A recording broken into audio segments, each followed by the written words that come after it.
ఈ 5 జాబ్స్ చేస్తున్నట్లయితే మీకు క్యాన్సర్ వచ్చే రిస్క్ ఎక్కువగా ఉంటుంది. హలో, నేను doctor Sai Praneeth, consultant surgical oncologist, Udayananda cancer hospitals, Nandyal. So ఈ 5 జాబ్స్ లో ఫస్ట్ జాబ్ వచ్చేసి ఫ్యాక్టరీ లేబర్స్.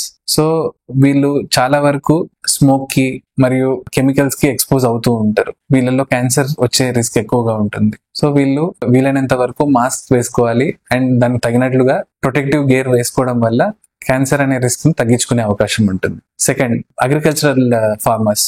సో వీళ్ళు చాలా వరకు సన్లైట్ కి డైరెక్ట్ గా ఎక్స్పోజ్ అవుతూ ఉంటారు. వీరిలో స్కిన్ క్యాన్సర్ వచ్చే అవకాశం ఎక్కువగా ఉంటుంది. సో మిడ్ డే సన్లైట్ లో వెళ్లకుండా అర్లీ మార్నింగ్స్ వీళ్ళు ఫార్మింగ్ యాక్టివిటీస్ చేసుకోవడం వల్ల అండ్ సన్ స్క్రీన్ లోషన్స్ వాడడం వల్ల స్కిన్ క్యాన్సర్ రిస్క్ అనేది తగ్గించుకోవడానికి అవకాశం ఉంటుంది. Third, health care workers.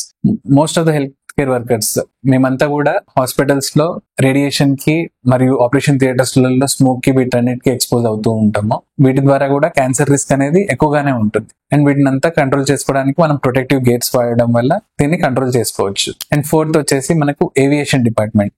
So aviation మనకు పైలట్స్, ఎయిర్ హోస్టెస్ వీళ్ళంతా హై ఆల్టిట్యూడ్స్ లో కాస్మిక్ అయోనైజింగ్ రేడియేషన్ ద్వారా వచ్చే రేడియేషన్ ద్వారా క్యాన్సర్ రిస్క్ అనేది ఎక్కువగా ఉంటుంది. సో వీటిని కూడా మనము రెగ్యులర్ గా మానిటర్ చేసుకుంటూ ఈ రిస్క్ అనేది తగ్గించుకునే అవకాశం ఉంటుంది. అండ్ ఫిఫ్త్ వన్ వచ్చేసి మనకు డెస్క్ జాబ్స్. సో వీరిలో చాలా మంది సెడెంటరీ లైఫ్ స్టైల్ ద్వారా ఒబేసిటీ రావడం అండ్ స్ట్రెస్ వల్ల క్యాన్సర్ రిస్క్ అనేది ఎక్కువగా ఉంటుంది. సో వీళ్ళ స్ట్రెస్ లెవెల్స్ ని తగ్గించుకొని అండ్ డైలీ ఫిజికల్ యాక్టివిటీస్ చేసుకోవడం వల్ల ఈ రిస్క్ అనేది తగ్గించుకునే అవకాశం ఉంటుంది. Thank you.